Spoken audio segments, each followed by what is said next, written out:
افواج پاکستان کا آپریشن غضب للحق، افغان طالبان اور فتنہ الخوارج کے خلاف کامیاب اور مؤثر کارروائیاں جاری۔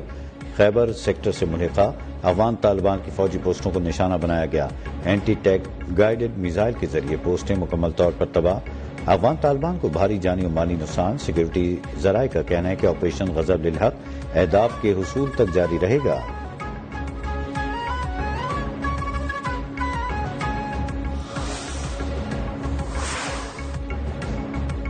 آپریشن وعدہ صادق فور میں حملوں کی 57ویں لہر۔ ایران کے اسرائیلی و امریکی اہداف پر خیبر شکن اور قدر میزائلوں سے حملے۔ مقبوضہ علاقوں کے مرکز تل ابیب بن گوریان میں اہداف کو نشانہ بنایا گیا۔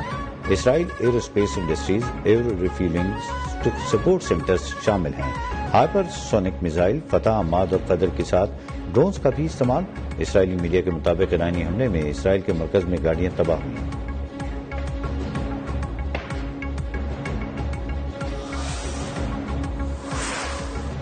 متحدہ عرب امارات میں حملوں میں ایک اور پاکستانی جاں بحق۔ فجیرہ کے انڈسٹریل ایریا میں ڈرون حملہ، پیٹرولنگ تنصیب میں آگ لگ گئی۔ امارات میں حملوں میں جاں بحق ہونے والوں کی مجموعی تعداد 7 ہو گئی۔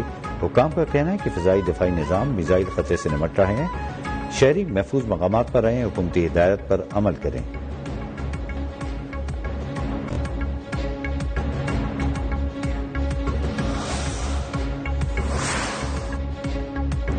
بغداد میں امریکی سفارت خانے میں مسلسل ڈرون حملے، علاقائی سیکورٹی فورسز نے 5 ڈرون مار گرائے۔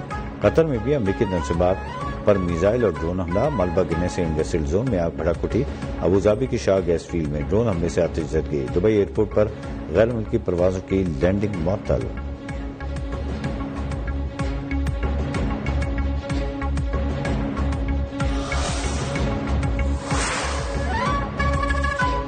نیٹو پر اربوں ڈالر خرچ کیے لیکن وہ ہمارے دفاع کے لیے موجود نہیں۔ آبدائے ہرمز کھلوانے میں مدد نہ ملنے پر امریکی صدر ڈونلڈ ٹرمپ دنیا سے ناراض۔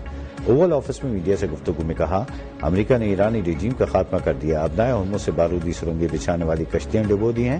ایران کا بحری اور فضائی دفاع مکمل طور پر ختم ہو چکا۔ جن ملکوں کا تیل آبدائے ہرمز سے جاتا ہے وہ اب آگے آئیں۔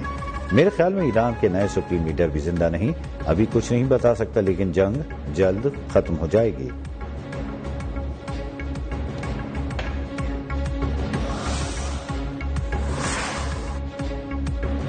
پاسداران انقلاب پر ٹرمپ کو امریکی نیوی خلیج فارس بھیجنے کا چیلنج۔ کہا، ٹرمپ نے تو کہا تھا ایرانی بحریہ ختم ہو گیا، اگر ایرانی بحریہ ختم ہو چکی ہے تو صدر ٹرمپ ہمت دکھائیں۔ ابھی وہ میزائل استعمال ہی نہیں ہوئے جو 2025 میں تیار کیے تھے۔ جون 2025 کے بعد تیار میزائل ابھی تک سامنے نہیں لائے۔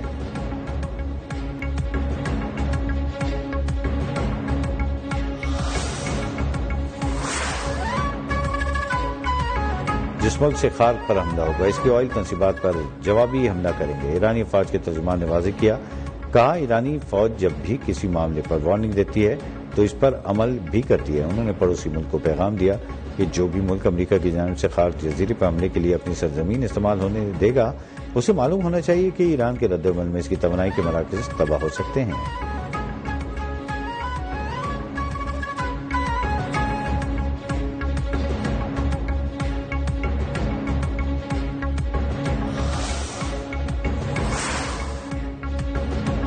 سعودی ولی عہد شہزادہ محمد بن سلمان سے مصر کے صدر عبد الفتاح السیسی کا ٹیلی فونک رابطہ۔ حالیہ صورتحال کا جائزہ لیا، خطے میں خطرناک فوجی کشیدگی پر تبادلہ خیال۔ مصری صدر کو مملکت کے خلاف مسلسل ایرانی حملوں کی مذمت۔ سعودی عرب کی خود مختاری اور سلامتی کو لاحق کسی بھی خطرے کی خلاف حمایت اور یکجہتی کا اعادہ۔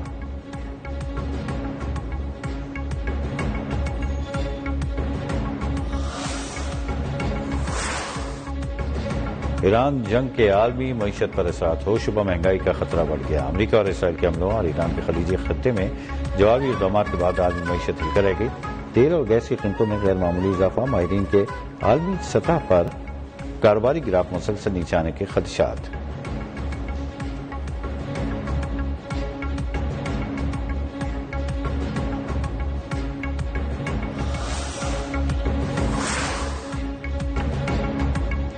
اور عید الفطر کی آمد شاپنگ عروج پر پہنچ گئی۔ بازاروں کی رونقیں مزید اضافہ، کپڑوں اور جوتیوں کی خریداری، صادق آباد میں پشاور رہی اور زلمین نوروزی چپل کی مانگ بڑھ گئی۔